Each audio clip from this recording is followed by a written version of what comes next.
Matteo Baker dan satu pemain naturalisasi baru resmi gabung timnas Indonesia asuhan Indra Safri. Rencana licik Vietnam berjalan mulus, timnas Indonesia otomatis dirugikan. Simak informasi selengkapnya sebagai berikut.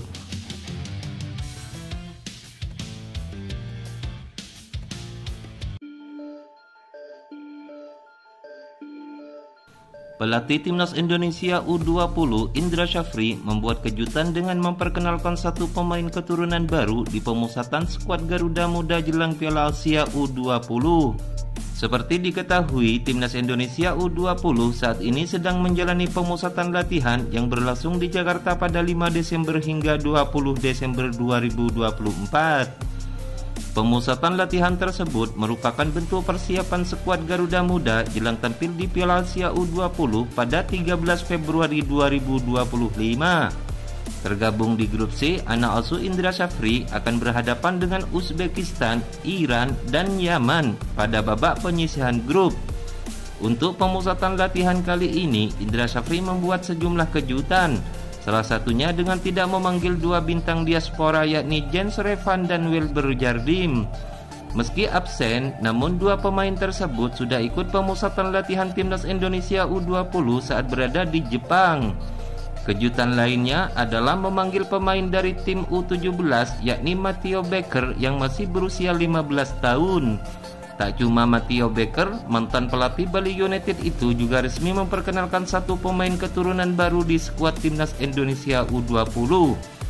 Dia adalah Timothy Baker yang tak lain merupakan kakak kandung dari Matteo Baker. Dalam unggahan di media sosial resminya, Indra Safri memperkenalkan Timothy Baker beserta Matteo Baker yang saat ini sudah tiba di pemusatan latihan timnas Indonesia U20. Sebagai informasi, Timothy Baker merupakan salah satu pemain muda keturunan Indonesia yang saat ini berkarir di Liga Australia. Tercatat, pemain yang masih berusia 17 tahun tersebut tengah memperkuat klub lokal Australia, Boroondara Eagles FC. Menurut data yang ada, Timothy Baker berposisi ideal sebagai gelandang dan memiliki postur tubuh tinggi mencapai 182 cm. Dengan usia yang masih muda dan pengalaman tampil di Australia, kehadiran Timothy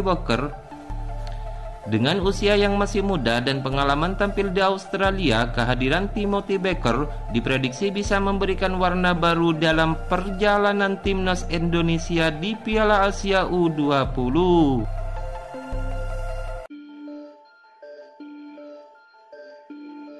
Timnas Indonesia sangat dirugikan jelang menghadapi Vietnam pada pertandingan lanjutan grup B Piala AFF 2024. Pertandingan Vietnam melawan Indonesia menjadi sorotan karena mempertemukan dua tim kuat di grup B Piala AFF 2024. Selain itu, atmosfer duel Indonesia melawan Vietnam yang selalu panas membuat laga ini menjadi perhatian.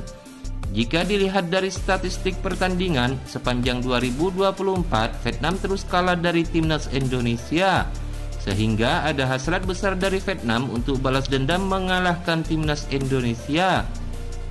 Pelatih Sintayong sudah mengetahui taktik Vietnam sehingga akan dapat meredam serangan yang biasanya bermain brutal.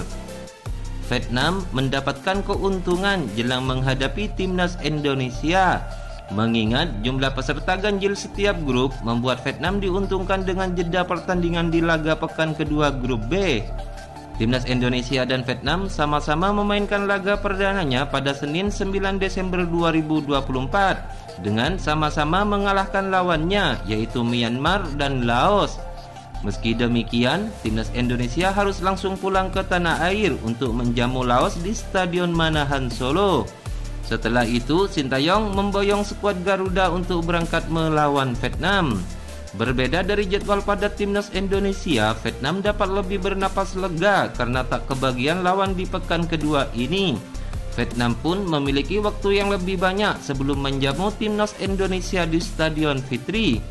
Meski punya waktu yang lebih banyak, pelatih Vietnam Kim Sam-sik tak akan membuang waktu untuk menyiapkan pertandingan lawan Indonesia. Meski tanpa kekuatan terbaiknya, Kim Sam-sik menegaskan tak akan meremehkan timnas Indonesia dan tetap fokus pada target mereka untuk meraih gelar juara.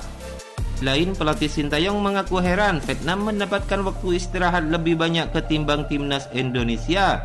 Dia pun bilang kalau Indonesia merasa dirugikan. Pelatih asal Korea Selatan tersebut kembali mengeluhkan kelelahan yang menimpa skuadnya. Seperti diketahui, timnas Indonesia harus terbang ke Myanmar, kemudian ke Solo dan berlanjut terbang ke Vietnam. Semua itu dilakukan dengan jeda hanya 3 hari dalam tiap pertandingan. Timnas Indonesia datang ke markas Vietnam dengan skuad mudanya. Meski sudah raih 4 angka, tetapi permainannya dikritik. Tak cuma itu, Garuda juga harus pintar-pintar menjaga kondisi karena akan memainkan laga ketiga di 3 negara berbeda hanya dalam waktu 7 hari. Berbeda dengan Vietnam yang memiliki keuntungan istirahat lebih lama karena jedanya 6 hari jelang laga melawan Indonesia plus main di kandang sendiri. Inilah yang disoroti oleh Sintayong. Kami sangat lelah dan lelah, tim kami rata-rata berusia di bawah 20 tahun.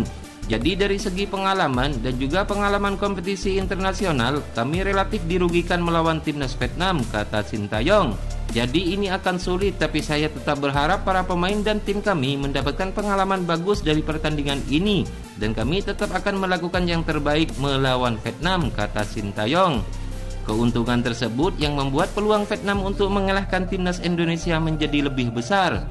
Keuntungan pertama adalah masa istirahat pemain. Vietnam punya waktu bersih 5 hari untuk beristirahat dan berlatih mempersiapkan diri. Sedangkan timnas Indonesia otomatis hanya punya waktu 2 hari. Keuntungan kedua, Vietnam bakal main di laga kandang. Artinya Vietnam bisa beristirahat penuh tanpa perlu pusing melakukan perjalanan. Sementara itu timnas Indonesia melakoni perjalanan yang melelahkan dalam waktu yang sangat singkat. Bagaimana menurut kalian? Berikan komentar kalian di kolom komentar.